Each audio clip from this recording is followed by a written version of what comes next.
Welcome to Selling in the Age of AI. Yeah, this is good stuff. So, Must-listen podcast for sales professionals who lean into technology without leaning on it. Dive into the future of sales with your host, the dynamic and inspiring Frank Somma, renowned keynote speaker, best-selling author, seminar leader, and business coach. Get ready for game-changing insights and strategies that value technology but place humanity at the top of the sales pyramid. Benvenuti tutti. Welcome everyone to Selling in the Age of AI. Today, I can't even say I'm excited. I'm actually giddy. It is impossible to find the words to describe what it means to me to have the amazing Jane Atkinson on my podcast today. Jane has been my speaking coach since early in 2019, and she's brilliant. I've learned more from Jane than from all of my other mentors combined, and I know I'd still be floundering, wondering how to launch my business if it weren't for Jane's guidance, and I'm sure there are hundreds of other speakers that feel the same way. Jane's a full-time business coach and consultant dealing exclusively with professional speakers, celebrities, and CEOs. Her clients are the who's who and the up-and-comers of the speaking world. She's been trained by the Coaches Training Institute, CTI, and combines coaching with consulting. The results are a combination of 30 plus years of industry experience with actual coaching techniques and structure. Jane's book, entitled The Wealthy Speaker 3.0, Your Recipe for Building the Speaking Business of Your Dreams, has been touted as the Bible in the speaking industry, and I can personally attest that it is. Jane's been helping speakers catapult their careers for more than 30 years. She's the author of this Wealthy Speaker 3.0, the Epic Keynote, the Wealthy Speaker Diary, Success Planner, and Journal, and Scaling Your Speaking Business. Prior to coaching, Jane worked as an agent for several speakers whose careers skyrocketed. She also served as vice president of a speakers bureau in Dallas, where she represented several celebrities, best-selling authors, and business experts. Jane is the founder of the Wealthy Speaker School, which helps speakers build the business of their dreams through courses, community, masterminds, and private coaching. So with a huge smile and a bucket load of appreciation, let me say, welcome, amazing Jane. Oh, thank you so much, Frank, and congratulations on your podcast. I hear it's going gangbusters. I'm loving doing it, and I think we're bringing some really good value to salespeople and people who have to sell that aren't professional salespeople who are concerned about what is all of this Elon Musk, and Alphabet and all these guys throwing the hat in on AI, and what does it mean to people? So I'm wondering, in your experience with speakers that are out there selling their services, do you see concern with AI for them and finding business or no? I actually don't know if I see concern as much as I see opportunity. I don't think it's ever going to replace this face-to-face, relationship to relationship. People need to get your vibe. And the best way to do that is mano a mano. I don't know if I'm saying that correctly. I really think that AI will not replace. Where I would be using AI is in my email outreach and things like that. There's a little button there that says, make this better.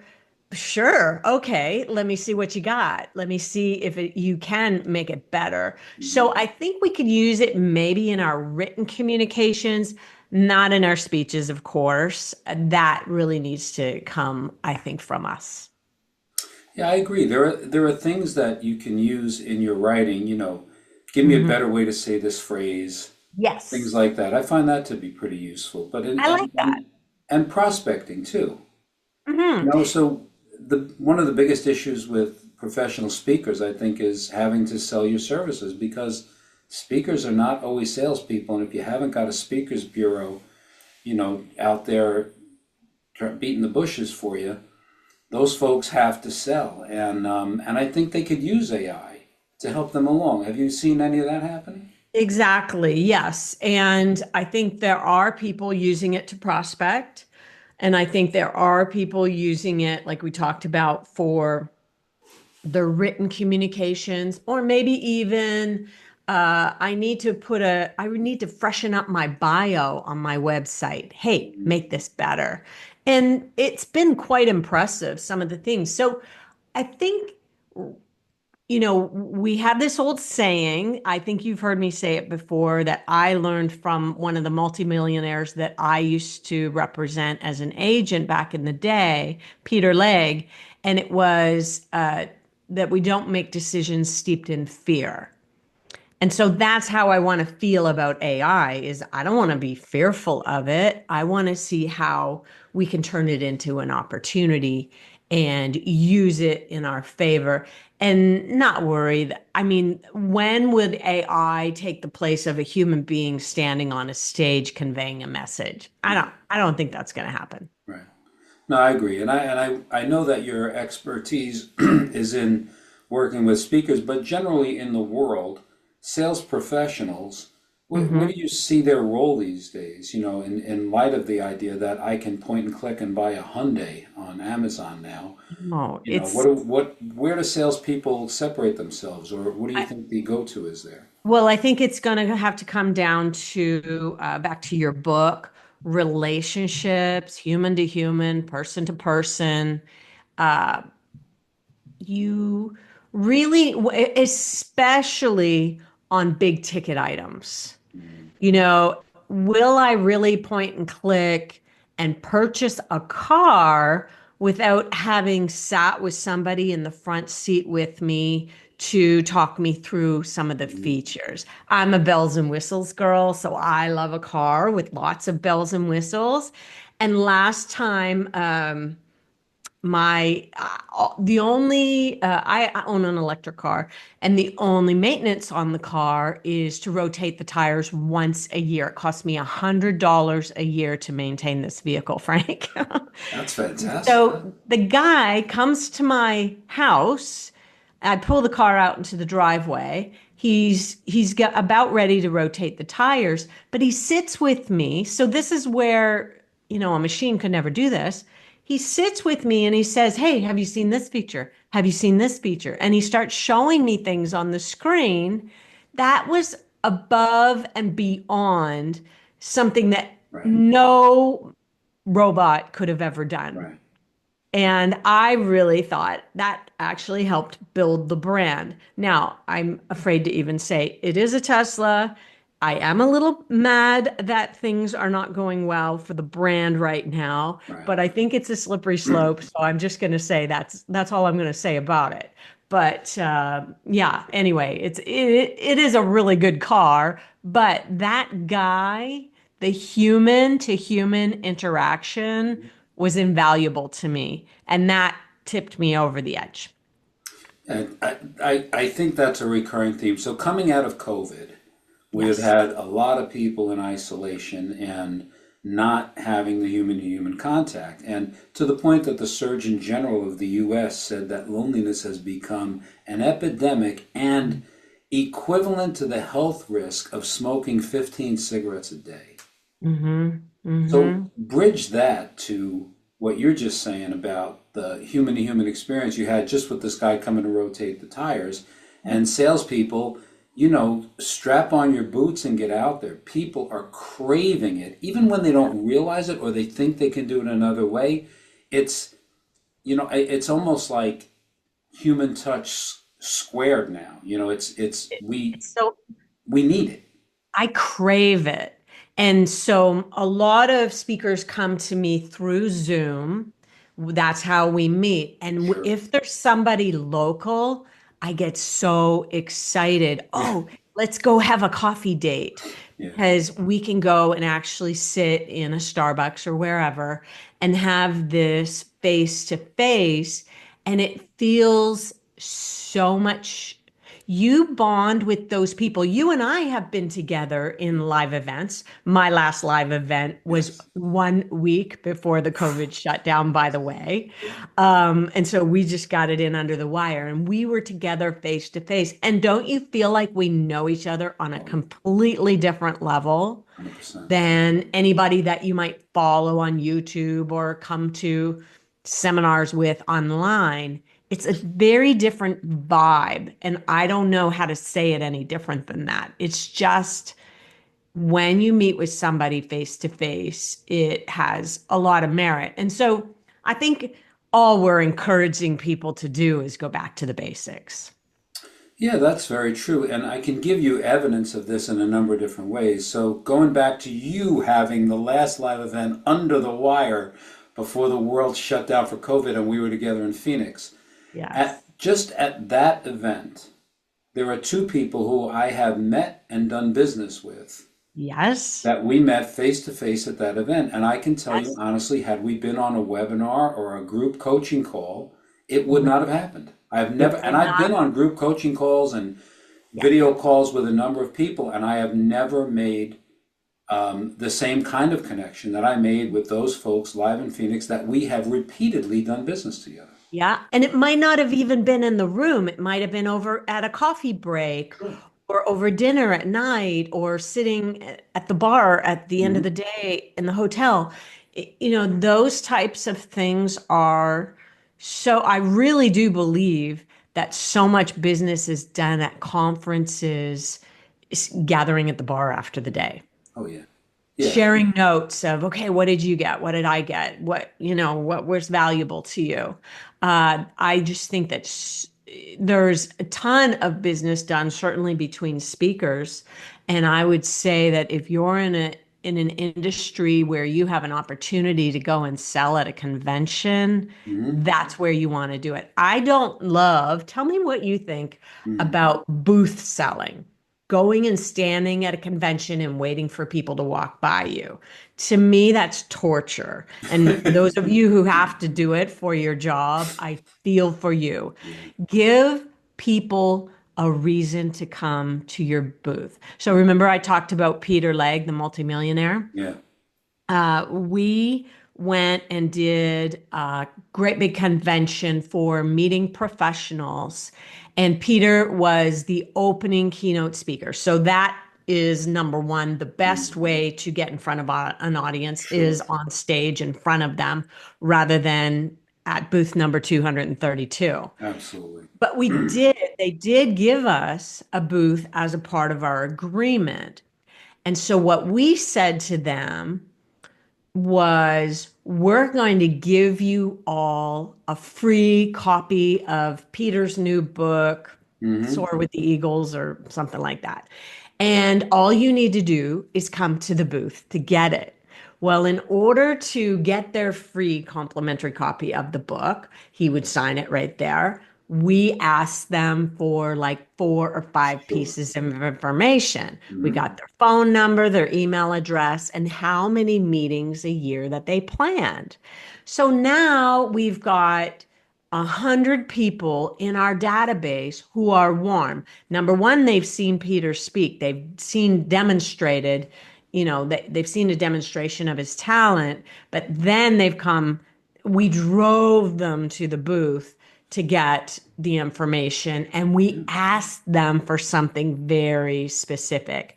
Put your business card into a draw is a great way to gather names, but how can you kind of expand on that and make it be deeper and more meaningful? Yeah, and each one of those people that you meet, there are so many nuances that some people have this naturally, the ability to look at someone, have a conversation, Yes. see they're adding up, color change, eye movement, eye placement, head nods, head positions, breathing patterns, high, low. They're not, I was taught all that stuff in NLP, but there are people who just do this. They read people very, very well. And you can't do any of that. Like you think about what you did with Peter Legg. Imagine they put up a QR code and I just went over with my phone and snapped it, and then you wanted some information and in order to get the book. It's yeah, you can gather some data that way, but how Mhm. many people would stop at the information gathering stage after they snap that QR code? It's like, oh, this is just another lead magnet. They just want my info. And it would Yeah. stop right there. Having them come live was brilliant. And I'm not saying that the QR code isn't a good idea. Like, I'm not saying that technology isn't useful if Hmm. there's not another option. Hmm. We It have is useful. clients who use Talkadot, And I think that it can be perfect in that right setting. If Mhm. you have an opportunity, there's a real old school version of, say, a QR code. If you want some more information, I'll give you the new school and the old school. Okay. New school is scan the QR code up on the screen, and it's going to ask you a couple of questions, and you're going to get something valuable. Right. Okay, so that's new school. Mhm. Old school, Tom Wininger, who was the person that I learned at the feet of, a very well respected speaker that I learned of through the National Speakers Association. He said, everybody take out your business card. As you can see, I am passionate about, I would say something about, helping businesses grow. If you know of anyone who could benefit from this material, come and hand me your business card and I'm going to do this or this. Like he would give them an opportunity to come stand in line and hand them his business card, and then he would write information on the back about so if you know of anyone else who could Mhm. benefit from growing their business, come and hand you your business card. And he would used to send out a packet, and there was a Yeah. whole thing. But the real key is you're going to get a chance to come and stand in line and talk to me, and we're going to start to build our relationship one on one. Absolutely. I was citing a study the other day on one of the conversations we're having from Vanessa Bonds, who's a professor out of Cornell, and Hmm. sent people out with a very simple ask. And she sent one group out to ask via email, and the other group asked to ask via phone call. And the Mm. phone call outperformed the email group 66 to 33%. Oh, Now, I love Vanessa Bonds is out of Cornell, but then she took those very successful phone call asks and put them up against in person. that. And in person Oh, beat the heck out of phone call. So I don't even know what the math is. They exponentially beat the heck out of email. And I love I'm that. always concerned because I'm not in my 30s. So I'm always concerned that people think, well, Frank wants me to get, a quill feather pen and an inkwell and start writing my orders. I have two different CRMs. I have an assistant that I hired in Pakistan. She now lives in the UK, and we work via Payoneer and Zoom. I love the tech. I use AI for a million different things, especially gathering lists of targeted data is great stuff that you can do. I run drip campaigns through my CRM, which is wonderful tech. So Yes. I don't want to eschew the technology at all or say, get your inkwell and your quill. I want us to remember that we can we lean into technology without leaning Mhm. on it and falling. And Yes. the idea, like you're talking about, seeing somebody's face, seeing the nuances, creating a personal relationship, those Hmm. things matter. The guy that I've done things with that I met at your conference, Anthony Steers, who we were talking about before we got on, Yes. I put Anthony, when I'm giving a talk, Anthony flashes in one of my slides and it says, email will get it off your desk, but it won't get it done. Anthony Steers. Nice. So, Nice. we need a mix of technology. We want to use AI to Yes. our advantage. We want to investigate. I mean, if you show up to a customer and you don't understand their business, you start asking questions that are available on their website, Mm. you look like an old school, You fish have on the wall you have person, not done right? your homework. So, Like, yeah, you have so not you done your want to homework. use all of the tools that we have available Yes. and make as many face-to-face meetings as you can because it sticks. I love that you have the Cornell data, to be able to say the power of in person. We talk about developing kind of the muscle that is your selling superpower. Okay. And we have a lot of clients, Frank, who their selling superpower is walking into a room of 100 people and walking out with some potential business. Right. And if that is your selling superpower, is networking, then you want to be doubling down on that. Every Right. month, you should have some networking in your calendar. Get out twice a month, get out 4 times a month to a live event where you can be selling your Yeah. services. So that goes for all of your listeners. Where is an event where your prospects are gathering? Hmm. Go there, have lunch with them, sit next to somebody who you could potentially do business if that is your selling superpower. Some people are really, really good on the phone. Yeah. Mark Hain is one of the coaches inside the Wealthy Speakers School Mastermind, and I've asked him, okay, lay out your process. Is it an email? Is it a phone call? Is it a LinkedIn connection? What is the first step? He Right. picks up the phone. Yeah. I love that. And I bet you pick up the phone as one Yeah. of your first steps too, right? Yeah, absolutely. You've got to find what works for you. And, interesting because I'm talking to the best speaker coach on the planet. So, Uh, Jane, I'm something that may not have occurred to an entrepreneur, for example, is how can I incorporate being a speaker as a sales tool? How do folks do that in their local markets? Whether maybe they own an insurance agency, or maybe they own an office automation company, yes. or you name it. What it's a Harley Davidson dealership. I don't care. Whatever your business is, how can I teach myself a little bit or learn coming to the Wealthy Speaker School or whatever? How do I get the chops to gain business by instead of going to a networking event and one to one, how do I go Yeah. one to many, basically? Yeah. Let's follow. Okay. So let's follow through on the Harley Davidson idea. Hmm. Let's say you own a retail store of some sort.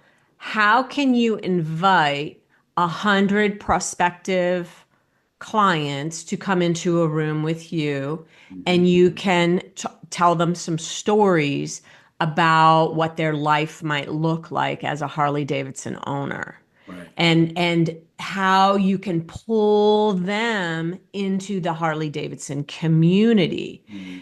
Those are live events Yeah. that you could be putting on once a quarter. If you wanted to use technology, you could do something like this over Zoom, but we already know that face to face is where it's at. So maybe you bring all of your prospects into a room. We talk about, as a professional speaker, running your own showcase. Yeah. So that's 100 people that could potentially hire you, put book a hotel room. We actually always enlist the media to participate in this, and in turn for them getting tickets for their clients, they will actually do free Yeah. advertising for you. So this concept is transferable no matter what business. You're an insurance agent. Okay, so how can you run programs talking about health or whatever, depending on what things that your insurance is going to help them with. So bring in an expert and make the expert yourself. Yeah, this is a great concept for the local business association. Hmm. I have, gained clients by being the guest speaker for the Colts Neck Business Association. It's they're looking to make their meetings more entertaining. So if you've got, let's go back to the insurance idea. I work for a great insurance agency, and I'll give them the plug and say the greatest insurance agency in the state of Michigan is the M.O. Rummel Agency. And I've been working for these guys for a few years, and doing consulting on their sales side and helping them to gather more clients in numerous different ways. But that person could volunteer at their local place and say, hey, we've had catastrophic events for the last 3 years. Insurance Yes, premiums are going up. Let me yes, explain to you what yeah, reinsurers do and how yes, the marketplace works. Boy, isn't that an interesting topic for your Kiwanis meeting? You're always yes. looking for a speaker. And by the way, if I'm the expert, how many people are going to come to me for insurance? Yeah, let me give you some value. Yeah. Then you'll see me as your neighborhood expert. And when you are in the market for insurance, who are you going to call? Yeah. Who are Yeah, you that going to? stuff works 100% of the time. And so for salespeople that are out there getting it done, the emphasis that we're giving and the experience that we're sharing is between networking events or getting up on stage if you've got the capability, or if you want to check into the Wealthy Speaker School and learn some of the capability, And you actually, hey, how do about that. like paid to speak? What a cool concept Yeah, that yeah, is. yeah. Imagine making $5,000 or $10,000 per speech because you have so much value. Hmm. This is something that is happening on the daily Yeah. with our clients and with our students in the mastermind. And so it's a tremendous way to get out there and promote some sort of other business that Hmm. you could then have on the back end. So you can speak to get clients, but you can also speak to get paid and get clients. Yeah. That's a possibility too. Yeah. I want to go way back to the beginning where we were talking about your event in Phoenix being the Yes. last event pre-COVID. And the world kind of shut down after that, and how many valuable connections I personally made there. And I want to go back to the concept that people are still in a post-COVID funk. And by showing up, that makes the difference because really, what do we have to offer professional salespeople, right? What do we have to offer? You know, Google and Chat GPT have absolutely trumped us on information. Your Hmm. client does not need you to bring information. They know more about your product than you do when you show up. So Yep. what is it that you're doing? You're coming, as Jane said, this guy showed her different features. You're coming to shepherd me through the process, to make my experience with your brand or your Yes. product more loving, more fun, more sticky. Because if you come and see me and we have a good experience and relationship and you shepherd me through the process, I already have the information. So don't treat me like I don't. Be fair with me, but create this bond that happens face to face. It's more sticky. You're not going to get picked off by the bottom feeders that are just using AI to pound your customer with price emails. Yeah. If we're selling on price, we're in trouble. One of the quotes I want to give you about technology is don't lean on technology to keep you safe. So I think about that from the standpoint of a professional speaker Right. who is potentially a little bit fearful of, say, pitching themselves. Hmm. And we should talk about pitching. You know, sending out emails is a way for them to never have to face any kind of rejection face to face, right? Or over the phone. And so by not leaning on technology to keep you safe, you're kind of breaking out of your cocoon and moving out into the world in ways that might scare you. Hmm. And that goes for people who are listening in who are in sales, who know I would never get up in front of a group of people and Hmm. do that. You know, really breaking out of your shell, I think, can pay off in spades. And let's go back to the pitching idea. Yeah. You do want to get an opportunity to pitch, but it's not going to be the first words that come out of your mouth when you get a client on the phone. What you want to show up with for your all of your calls is curiosity. Right. Let me find out the information that I don't know because you've done your homework and you know when the conference is, you know what city it's taking place in, you know who they had last year as their speaker. Hmm. I see that happened. Now, can you tell me something about this year's theme and what are your goals for this Right. year? And that's where you start a conversation with curiosity, not with a pitch. Well, absolutely. And it takes patience. And one of the most difficult things for people who want to pitch or who have a potential client is to be patient. And, you know, it's a tough concept, and I coach this a lot. You don't ever talk somebody into something. You Mm, listen them into things. that's So nice. yeah, you know the outcome that you're looking for. And super important in this too, Jane, is the idea that not everybody is a fit for me.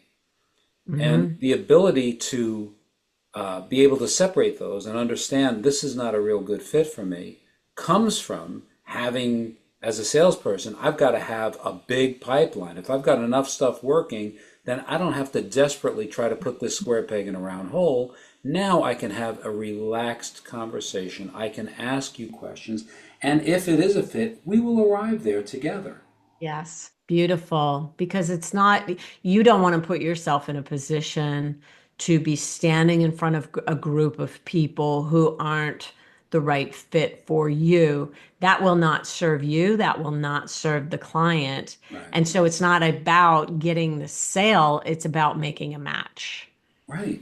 Let's make Absolutely. sure that we're matching up on all cylinders here and really know that I can meet your needs because it's not going to, the Mhm. paycheck is not going to be worth it if it doesn't work out.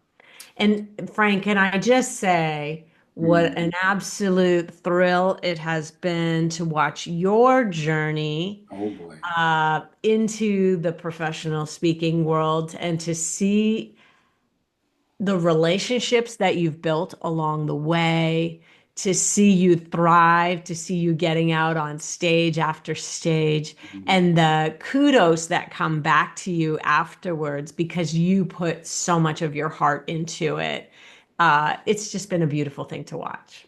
Well, thank you, Jane. And Mutual Admiration Society, it doesn't happen without you. You changed everything. I saw your book, and then I called you, and you were my coach, and nothing good would have come without you. I know that for sure. Really, if you ever wonder when it comes time to say, I'm going to hang up my coaching shoes, if you ever wonder about the differences that you've made, please do not, because you have been super impactful to a lot of speakers that I'm still Thank you. currently in touch with. So we appreciate I you. You're good at what you do.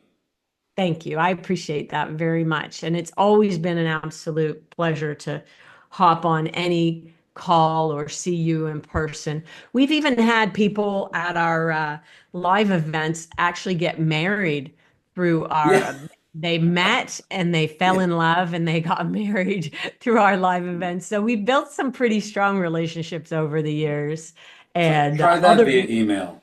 what's that? Try that via Try email. that via Right. Try email. to Yeah. text your way into a marriage. Yeah, there you go. Not gonna happen. People might do it, but yeah, no, we have had some good impact along the way, and I appreciate you saying it.